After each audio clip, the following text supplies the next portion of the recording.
Madam గారు చెప్పండి. నిన్న జగన్మోహన్ రెడ్డి గారు కోటి సంతకాల అర్జీలు పట్టుకొని గవర్నర్ దగ్గరికెళ్ళాడు. అక్కడికొచ్చిన ఆళ్ళని అడిగితేనే మాకసల దేనికి పిలిచారో కూడా మాకు తెలీదయ్యా అని చెప్పి వాళ్ళు మాట్లాడుతున్నారు. అసలు ఎవరి దగ్గర సంతకాలు తీసుకున్నారంటారు? ఎవరిని అవేర్‌నెస్ చేసి తీసుకొచ్చారంటారు ఈ సంతకాల సేకరణ అసలు?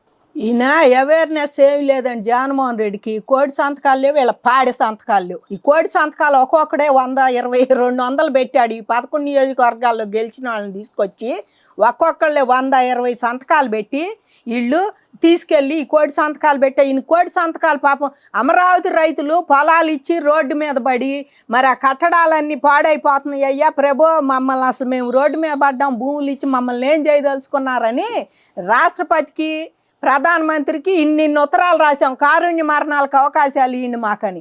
అప్పుడు ఎవరికి చలనం లేదు. కానీ పాపం నువ్వు కోడి సంతకాలు రాగానే జనం అందరూ పాపం తీసుకొచ్చాడు. ఈయన గవర్నర్ దగ్గరికి ఎందుకు వచ్చాడంటే మొన్న పిఎం గారు ఎంపీలకి వార్నింగ్ ఇచ్చారండి. ఎంపీలకి ఒక దిశానిర్దేశం చేశారు. ఏమని అంటే జగన్మోహన్ రెడ్డి గారిని టార్గెట్ చేయమని చెప్పాను. ఈ మధ్య ఒక వార్త వచ్చింది, అది నిజం వస్తుందో తెలీదు. ఆ వార్తను చూసి అసలు నా మీద ఇది ఎలా ఉంది, ప్రధానమంత్రి గారికి నా మీద నిజంగానే కోపం ఉందా, లేకపోతే ఏందా గవర్నర్ దగ్గర పోయి ఏదో కనపడి వద్దామని ఇట్లాంటివి మాట్లాడతాని పోతాడు ఈయన. ఎందుకంటే గవర్నర్ కేంద్రాన్ని ప్రతినిధి అని అందరూ తెలుసు మనకి, రాష్ట్రంలో ఉండే గవర్నర్. కాబట్టి ఆ గవర్నర్ దగ్గరికి పోయి ఇట్లాంటి మంచి చెడు మాటలు మాట్లాడతాడు. కానీ ఆయన ఎందుకు పోయేది ఎవరూ చెప్పడు. ఢిల్లీ అధికారంలో ముఖ్యమంత్రిగా ఉన్నప్పుడు ఢిల్లీ 100 సార్లు 108 సార్లు పోయాడు. 5 ఏళ్ళలో ఇంకెక్కువే పోయి ఉంటాడు. ఏనాడన్నా పోవటం కానీ రావటం కానీ నేను దీనికి పోయా అని చెప్పాడా? కాబట్టి జగన్మోహన్ రెడ్డి గారు యాడీ పోయినా ఆయన కేసు లేనిది అది ఎంతవరకు ముందుకు వచ్చింది, ఏమన్నా కేసులు తిరగదోడుతున్నారా, నేను ఎట్లా ఉండాలి ఈ అడగటానికి తప్పితే కేంద్రానికి కానీ ఇక్కడ గవర్నర్ దగ్గరకు కానీ జనం గురించి ఆయన ఏనాడు బాడండి ఎవరి దగ్గరికి. కోడి సంతకాలు కూడా నా తరపున ఎంతమంది ఉండారని ఏదో చూపియాలని ఒక్కొక్కటి 100, 200 పెట్టుకొని పోతాడు. కానీ ఈయన కోటి మంది దగ్గరికి ఎవరి దగ్గరికి పోయాడు? ఇవాళ గెలిచిన నియోజకవర్గాలన్నీ ఎక్కువ తెలుగుదేశం. ఈయన ఎవరి దగ్గరికి పోయి కోటి సంతకాలు పెట్టించుకొచ్చాడు? 11 నియోజకవర్గాల్లో పెట్టించుకొచ్చాడా? కాబట్టి జగన్మోహన్ రెడ్డి గారు వాళ్ళ అమ్మ వాళ్ళ చెల్లి కూడా పెట్టారంటారు కోటి సంతకాలు. పెడతారు అదే కదా ఆయన ముఖ్యం. వాళ్ళ చెల్లెళ్ళు ఇద్దరు అమ్మ, మరి చిన్న చెల్లెలు కూడా పెట్టాలి, సునీత కూడా. ఎందుకంటే వాళ్ళ నాన్న చంపింది ఎవరని ఇంతవరకు ఆమె తెలియలా. ఇంకా బోర్మని మీడియాల ముందు ఇంకా గోలగా అరుతుంది. ఈయన కోటి సంతకాలు ఇంట్లో వాళ్ళని పెట్టి మనం నిజంగానే మరి ఆ చెల్లెల్ని, అమ్మని, మరి ఇంకో చెల్లెలు సునీత అని వీళ్ళందరినీ పెట్టి మనండి. ఇప్పుడు మొన్నటిదాకా కడపలో ఆయనకి రెబల్గా నుంచుంటా అన్నాడు ఒక ఆయన, వాళ్ళ కజిన్ అని చెప్పారు. ఆ అబ్బాయిని ఇట్లాంటి వాళ్ళందరినీ పెట్టించాడు. మరి కోటి సంతకాల్లో కడపలో జనాన్ని పెట్టాడు. పులివెందుల నియోజకవర్గంలో ఆ ఓట్ల లిస్టులో రాజశేఖర రెడ్డి గారి భార్య విజయమ్మది ఉందా? కాబట్టి ఆయన నియోజకవర్గంలోనే ఆయనకి పెట్టి ఉండరు సరిగ్గా సంతకం. ఎందుకంటే వివేకానంద రెడ్డి గారి కేసు ఇవాళ కడపలో అట్లా ఉంది. ఇవాళ ప్రతి వాళ్ళకి యాస్ పార్టీగానే ఉంది అక్కడ నువ్వు చేసిన పనులకి. కాబట్టి నువ్వు ఎవరి చేత పెట్టించావో, ఎవరు పెట్టారో, ఒక్కొక్కటి 200 పెట్టాడు, 400 పెట్టాడు కోటి సంతకాలని మొన్న ఈ దేవినేని అవినాష్ కూడా అంటున్నాడు.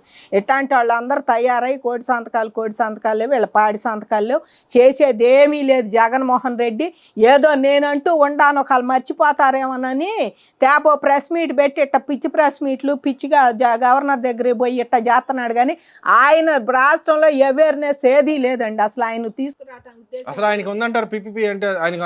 ఆయనకే అర్థం తెలియదని మొన్న నిర్మలా సీతారామన్ గడ్డి పెట్టిపోయింది వీళ్ళకి. అదే పీపీపీ అంటే అసలు మీకు తెలుసా అని? పీపీపీ అంటే ప్రైవేటు ఎంతసేపటికి ప్రైవేట్ భాగస్వామి ఏందండి? పీపీపీ అంటే వాళ్ళు ప్రభుత్వ ప్రైవేట్ పార్ట్నర్షిప్ అని మీకు పద్దా చెబుతున్నారు, మొత్తుకొని చెబుతున్నారు. అందులో అసలు నువ్వు ఉన్నప్పుడు 42% సీట్లే ఉండయి అంట, ప్రభుత్వ సీట్లు మొత్తం మళ్ళీ ప్రైవేట్ ఇయ్యానంట. ఇప్పుడు మాత్రం 50-50 వచ్చినాయి. ఏ తప్పి అప్పటికి ఇప్పటికీ తేడా ఏముందని నువ్వు మాట్లాడుతున్నా? ఇది ప్రైవేట్ అంటే నువ్వు పేరు చెప్పలా, వీళ్ళేం బయటికి చెప్పారు, నువ్వేం చెప్పకుండా చేసావు. అది అంతే, తేడా ఏమీ లేదండి.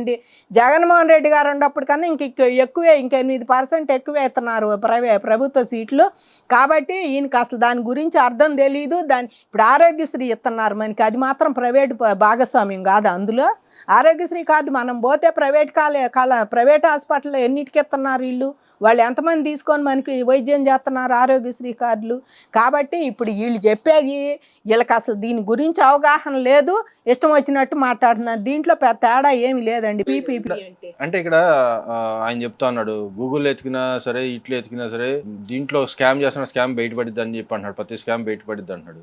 నిజంగా ఈ స్కామ్ చేస్తానికి ఈ విధానం తీసుకొచ్చాడు అంటారు అసలు? అదే స్కాములు చేస్తానికే చంద్రబాబు గారు అంటే ఇప్పుడు నువ్వు 6093 అని కొడితే ఎవరు తెలుస్తారో అందరికీ తెలుసు. అసలు అందరికీ తెలుసు. సుప్రీంకోర్టులో కూడా అసలు నువ్వు జగన్మోహన్ రెడ్డి అనేవాడు 3 రాజధానులు చేసినప్పుడు తెలియని వాళ్ళకి తెలిసిన వాళ్ళకి అందరికీ తెలిసిందండి. రాష్ట్రంలో దేశంలో ఉండే లాయర్లకు కానీ సుప్రీంకోర్టు సీజేలకు కానీ విచిత్రంగా చూశారు 3 రాజధానులు వేసింది ఎవరు అయినా అని చెప్పి. అట్లాంటిది నువ్వు ఇంకా గూగుల్ అవి కొట్టొద్దు ఈ కొట్టొద్దు, చంద్రబాబు గురించి నువ్వేం కొట్టక్కర్లా.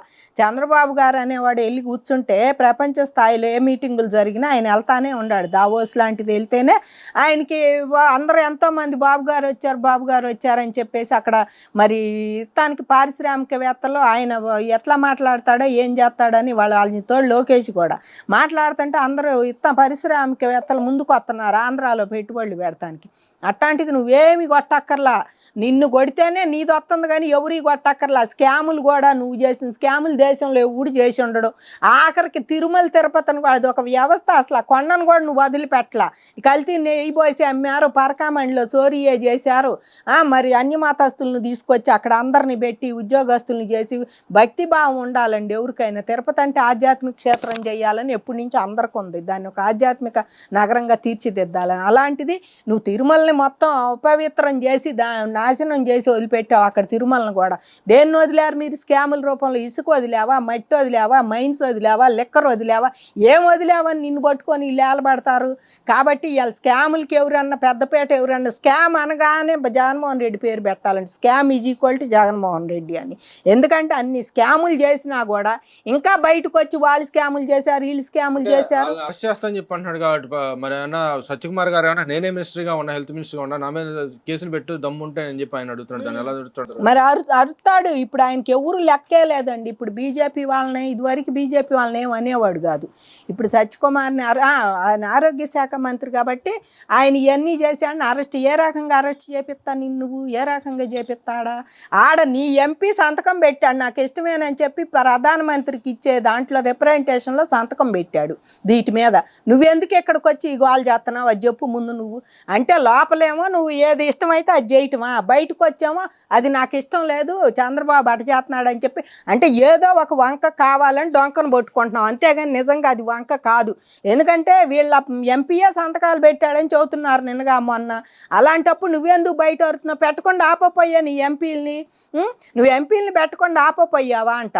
చాటును అన్నీ తిట్టడం ఒకటేమైన కేంద్రంలో ఏదొచ్చినా కూడా ఈయన కేసులు ఏమన్నా బయటకు వస్తాయని సిబిఐ వాళ్ళని ఉరికెత్తారేమోనని చెప్పేసి కేంద్రానికి అంత అనుకూలంగా సంతకాలు పెట్టి వస్తున్నాడండి జగన్మోహన్ రెడ్డి. అంటే అందరికీ తెలుసు బయట ఒక మాట లోపల మాట ఆడేం గుట్టుగా సంతకాలు పెట్టి వస్తాడు.